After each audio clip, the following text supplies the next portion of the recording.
चंद महत्वपूर्ण बातें, महत्वपूर्ण जानकारी साझा करना चाहता हूं। आप सब जानते हैं कि ये मेरे प्रदेश के लिए, मेरे बिहार के लिए एक महत्वपूर्ण साल है।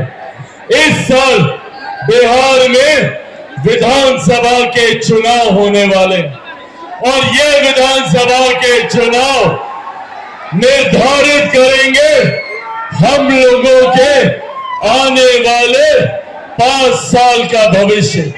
और ये 5 साल हर व्यक्ति के जीवन में महत्वपूर्ण होते हैं।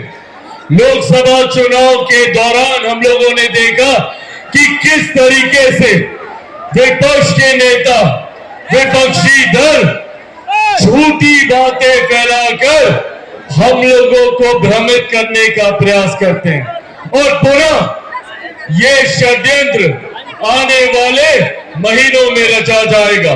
चुनाव समीप आते आते तक भ्रमित बातें कही जाएंगी, झूठी बातों को बार बार दोहराया जाएगा ताकि हम लोग उसे सच मानने लग जाएं। लोकसभा के वक्त भी इसी तरीके का भ्रम फैलाया गया था।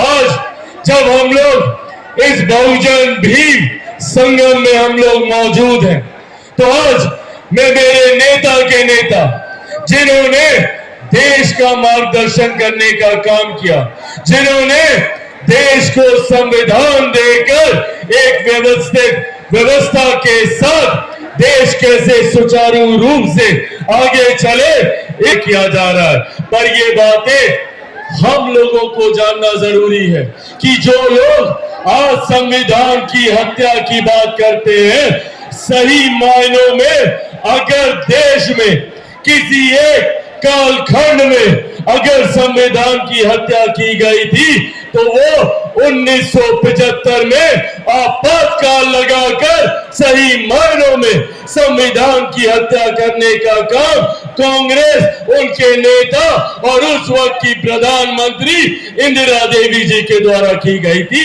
उस वक्त सही मायनों में इंदिरा गांधी के द्वारा लोकतंत्र की और संविधान की हत्या की गई।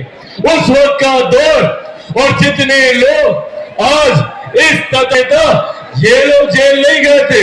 आज नेता प्रतिपक्ष बिहार में सवाल करते हैं, हमने का वो संपूर्ण क्रांति का नारा इस कांग्रेस की सत्ता को, सरकार को उखाड़ फेंकने के खिलाफ था।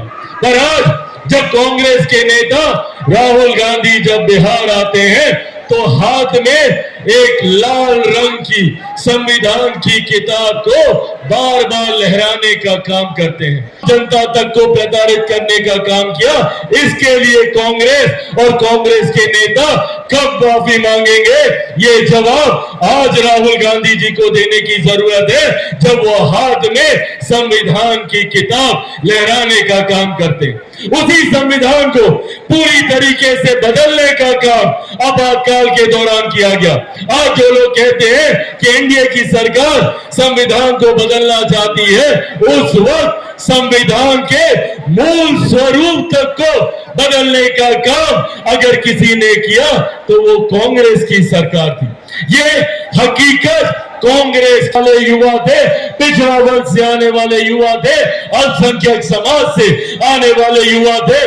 किस तरीके से जबरन उन्हें पकड़कर उनकी नसबंदी कराई जाती थी, किस तरीके से उनके ऊपर अत्याचार किया जाता था। ये था वो आपातकाल का काला दौर, जिसकी यातनाएं आज हर उस नेता ने झेली है जो इस विपक्षी गठबंधन का समर्थन करने का काम करता है। ये है सत्ता की लालच, ये है सत्ता का सुख, जिसके लिए ये तमाम नेता अपने सिद्धांतों को भूलकर कांग्रेस का नेतृत्व स्वीकार करने की मंशा रखते हैं ताकि ये अपनी महत्वाकांक्षाओं को पूरा कर सके। और जब बिहार आते हैं तो ये तमाम नेता कांग्रेस के नेताओं का